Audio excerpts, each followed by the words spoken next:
Good morning. Good morning. As many of you know, my name is Thich Minh. And today, I'm going to talk a little bit about the early life of the Buddha, the life and times of the Buddha. And it's going to be familiar to some of you, but I hope through my recent bit of reading I can give you some new information about, certainly about the time that the Buddha lived, 2,600 years ago. And we'll just dig right in. The area he lived in, the town, the capital, if you will, was a place called Kapilavatthu. It's, to this day, 100 years later, under dispute if the location of the ancient city of Kapilavatthu. Nepalese archaeologists believe it's in Nepal, and Indian archaeologists believe it's in India. So it's, either way, it's in the far northern reaches of India or southern Nepal, in the foothills of the Himalayas. What is not under dispute is the Buddha's birthplace. That sutras tell us, is in the city of Lumbini.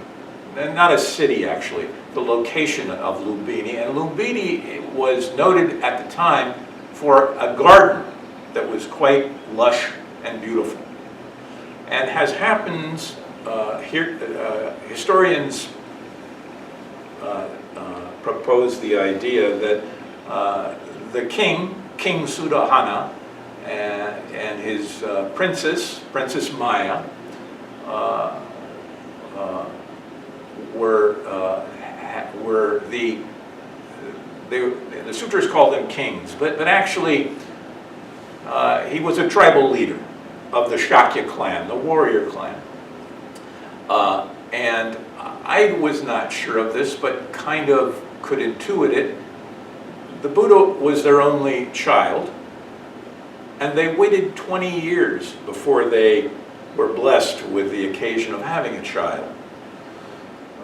And this is one of the factors in my mind that makes this whole issue of, well, how could the Buddha have lived behind the walls and been protected from the real world by his father for so long? I think that's one reason why. He was among the most precious things, children of his parents. The additional thing that I think made his father worry about his upbringing was that right after his birth, two things happened that also kind of amped up the stakes in making sure the Buddha, Shakyamuni, Gautama, not Shakyamuni, excuse me, Siddhartha Gautama, which was his name, his given name by his family, his father. King Sudahana named him Siddhartha, and Siddhartha means he who fulfills his purpose. That's the name of the Buddha's given name. So right after his birth, 7 days after his birth, the sutras tell us that his mother passed away. This also, what I think, if you could imagine being with someone for 20 years, finally having a child, and then 7 days later having that person pass away, was, I'm sure, had a great effect on the king, or the tribal chieftain, if you will. And the other thing that is part of the sutra story is that an old sage came to the palace and took a look at the child and made a prediction, looked him over and saw that he had the 32 marks of a great man, and that he would either become a great leader of the people or a great spiritual leader.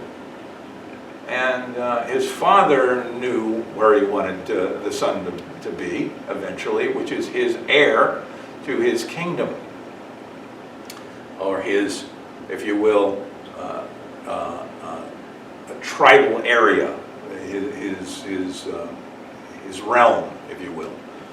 The other thing that was interesting to me about his time and his place is that estimates that I read, historians said that the Suddhodana's realm was about 2,000 square kilometers.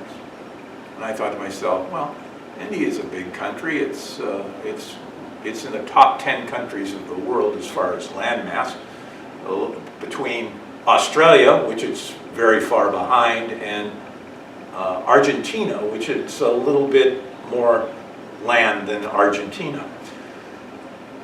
But Suddhodana's realm was about 2,000 square miles in area. And I started to look, well, our smallest state is Rhode Island. That probably is, about that size. Nah, no, Rhode Island is much bigger than the Buddha's father's kingdom. And so is San Bernardino County, and so is Los Angeles County. But 2,000 square kilometers relates to the equation, the conversion is 800 square miles. Orange County, California is 772 square miles. So the Buddha oversaw a community about the area of Orange County, California. I thought that was kind of interesting to give you a little bit of a context for where the Buddha was born and raised. The other thing is that he then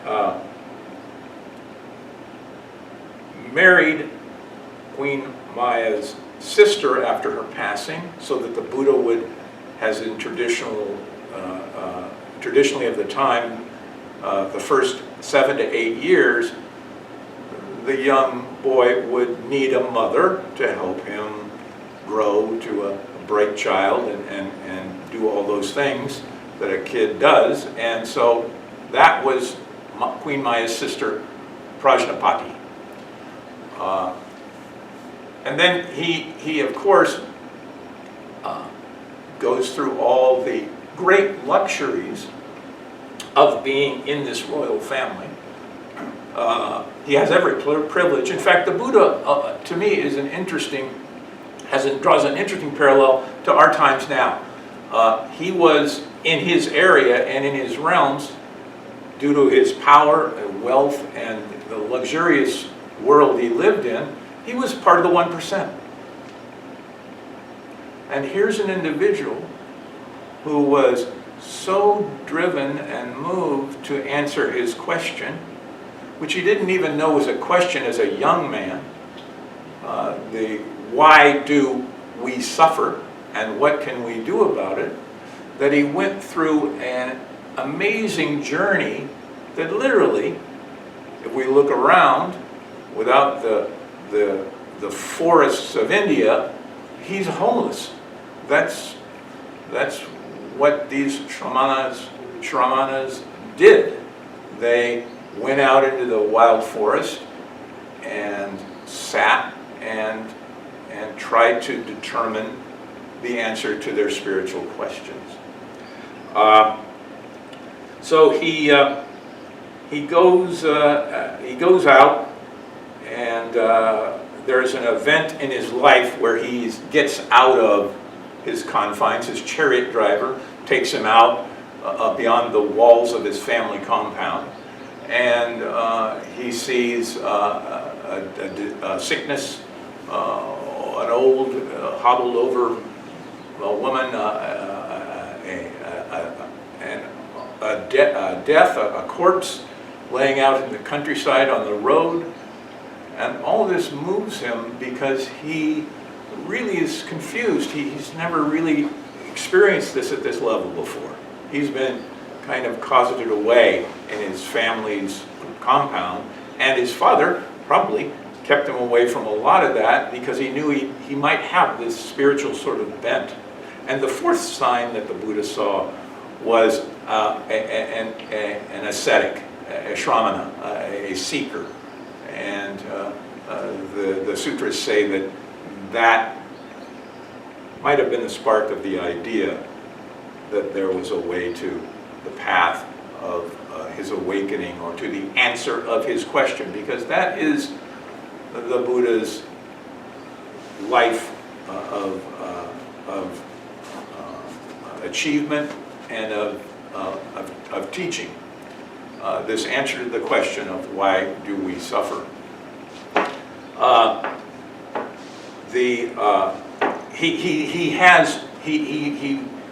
He joins up with two of the most prominent meditation masters of his era, and he is so accomplished a meditator that both of them, at different times, as he succeeded to go through, he went to the first one and he learned a lot about meditation, but he could see that it wasn't helping him get to the meat of this question that he had about suffering. The second master made him the same offer, which is he was a very charismatic, talented meditator, charismatic with people, and his fellow seekers who were isolated individuals that would come together in groups to work on their spiritual practice. And he makes, but he turns those masters down. But in the course of this period, he makes 5 close friends who are bound together by the fact of their birth, that they are from Kapilavatthu. They're kind of hometown guys.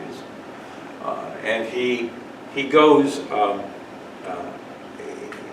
he goes out with them, and they begin an extremely extreme ascetic practice of denial of the body, to the point where the sutras say they were surviving on a couple grains of rice a day out in the forest, and they were into great privation of their bodies, because at the time that was kind of the primary idea of the Hindu religion, of the Vedic religion. The reason that we are not united with Brahma, is that we are impure. And the obstacle that makes us impure is our body. So this ultimate and total rejection of the body is important to the ascetic practice, the great suffering of the body that is made to keep us, to purify us. And so he goes out and takes this all very seriously, sits in the forest, denies himself certainly all the luxuries he had as a young man,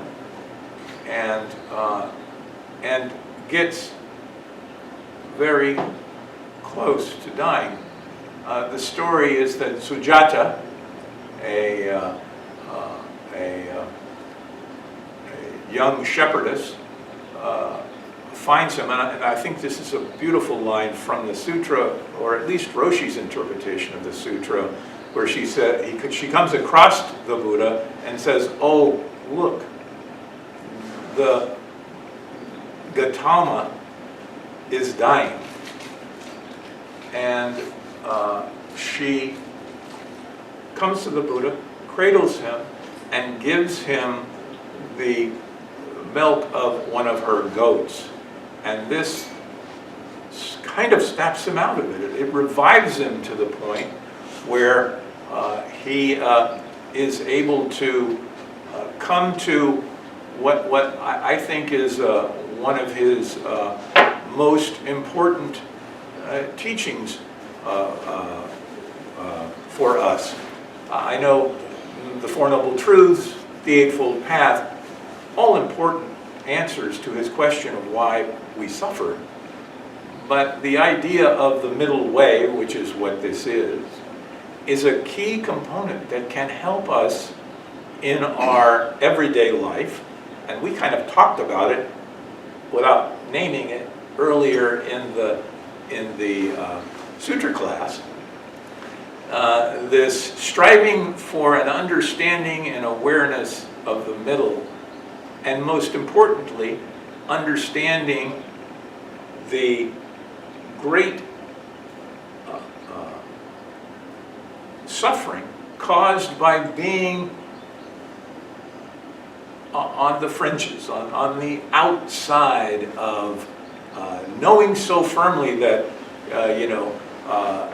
my belief in Republican ideas is good and that any Democrat is bad.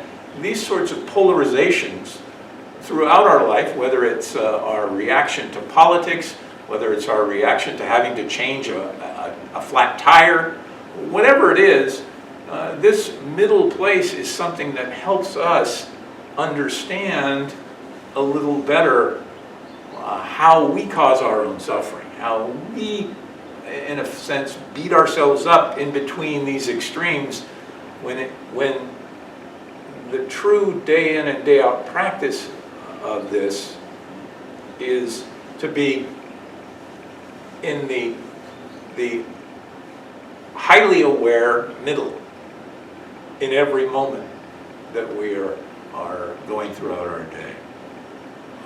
I think that also there's a great need in this country for people to actively seek out the middle. I mean, it's one of the difficulties of American culture in a way. I don't know that you can really say anything more pejorative than certainly about a politician now, but about people in general. Well, he's kind of middle of the road. I mean, there are all kinds of phrases and terms that we use for people who are awake enough to understand the power of being in the middle. The power of being in the middle is that you can, in the current situation, even hear and give these extremes a chance to see them as they are, to understand how they manipulate and control. So I think it is obviously the foundational teaching of the Buddha. And what happened after Sujata revived the Buddha was that her family took care of him, nursed him back to health, and he then made, with a healthy body, a push towards this awakening that led to the rest of his teachings, the Four Noble Truths, the Eightfold Path, and all those important elements of Buddhism. But I thought it's interesting when he went back to, because he made a vow to himself, from what I understand in the sutras, to go back to the two meditation masters who he worked with, because he thought those people are the kinds of people that I want to give this new teaching to. And in the time between when he had left them and set out to do these extreme practices, both those teachers had passed away. His second promise to himself, I think, or his second inclination, was to take the teachings to the 5 friends he knew who were on the spiritual path from Kapilavatthu. And they did not welcome him entirely with open arms. They kind of, picked at what had become of him, that he had become soft, that he'd taken regular food, that he did all these things that were, after all, we agreed that this was what we were going to do, right? And now you're going off in this other way. But the Buddha persisted, which I think is an important part of this story also. And because he did go through a period of time, from what I understand in the sutras, where he spent a week, possibly, as long as weeks, trying to more deeply understand his realization, trying to more deeply understand what he had conceived of in this important teaching, and wondered if people could even understand it. In fact, that's one of the things the sutras say, that that he was not sure what to do with his insights. He decided, and I think in one of his most compassionate actions, to teach the Dharma as he saw it.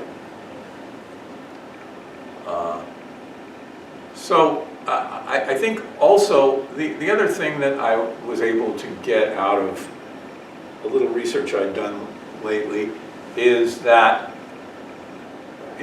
Buddhism just didn't come fully formed.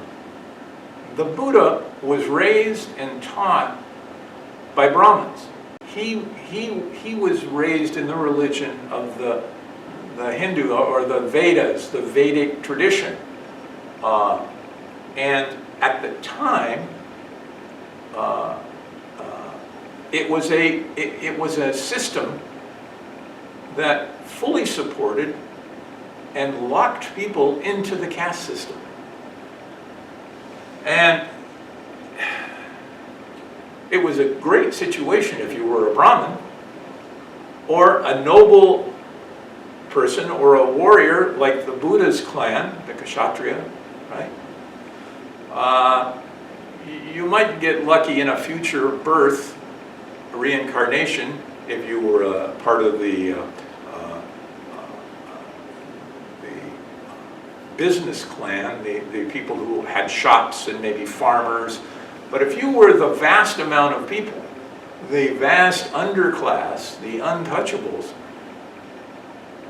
you didn't have money to hire a Brahmin to do a couple of rituals to maybe would help you get a better reincarnation in the future life.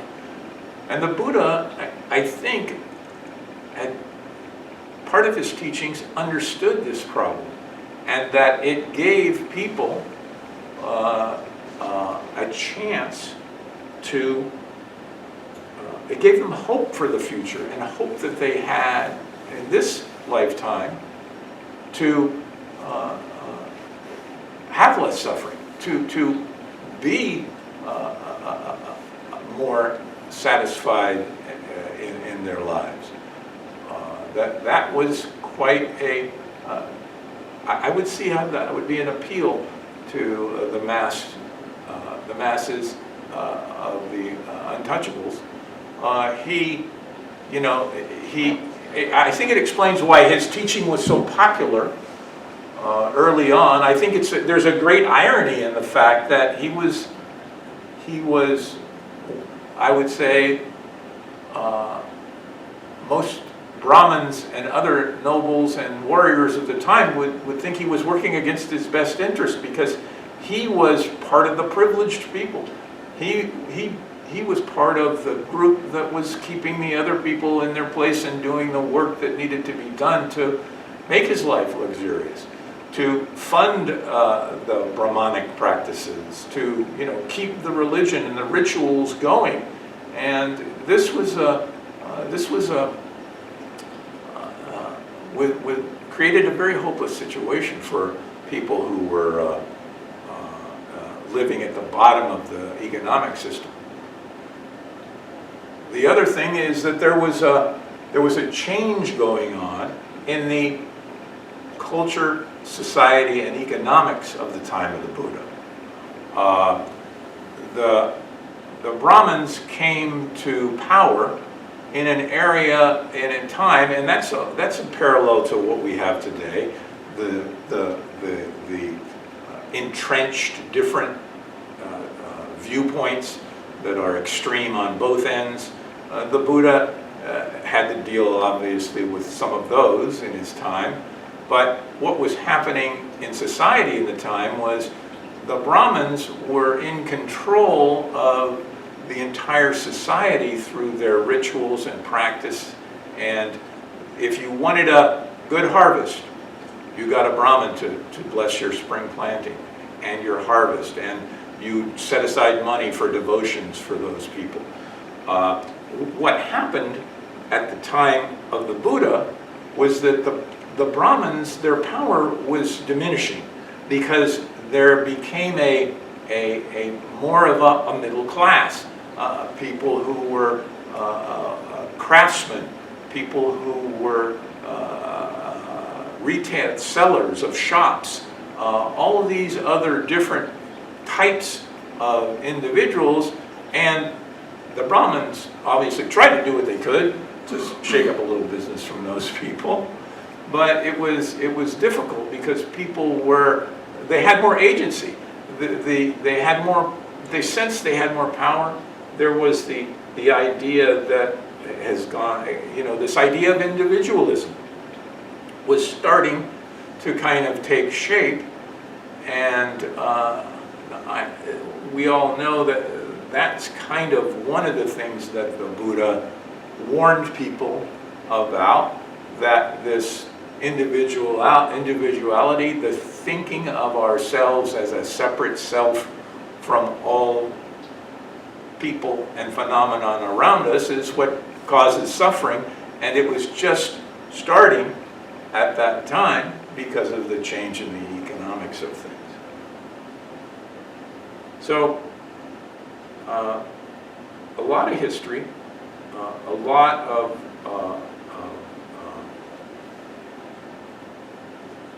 that led up to the Buddha's awakening, but I do think that that trying to keep an eye on where the middle is a good practice for us all to remember, and that's it.